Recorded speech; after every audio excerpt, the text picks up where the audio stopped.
আজকে আপনাদের দেখাবো ডিম দিয়ে কাঁচা পেঁপের সুন্দর একটি রেসিপি। আর এই পেঁপেটা আমি সিদ্ধ করে ব্লেন্ডার করে নিলাম। কাঁচা পেঁপেটার ভিতরে এখন দিয়ে দিব লবণ,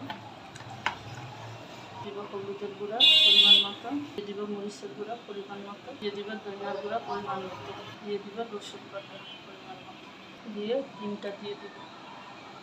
ডিমটা দিয়ে সামান্য একটু তেল দিয়ে দিব,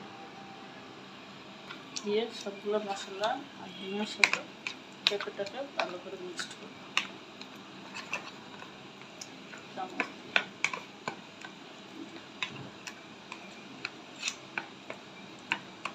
মিক্সড করব। এখানে আমি পেঁয়াজ আর তেল একসাথে দিয়ে দিলাম।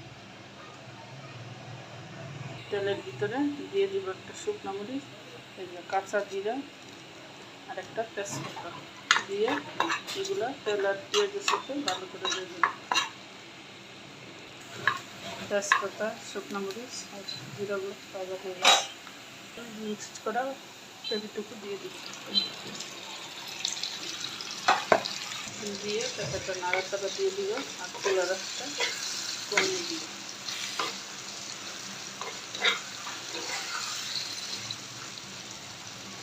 দিয়ে দিব 3-4টা কাঁচামরিচ দিয়ে নাড়াচাড়া দিয়ে দিব।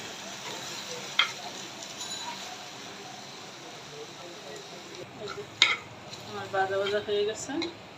এখন জিরার ফাঁকি দিব উপর দিয়ে, 2 মিনিট রাখবো, রেখে তারপরে নামিয়ে নিব।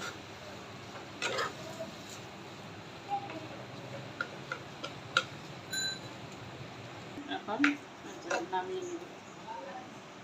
আমার দেখতে হচ্ছে ডিম দিয়ে পেঁপের এই রেসিপিটা অবশ্যই সবাই কমেন্টস করতে হবে।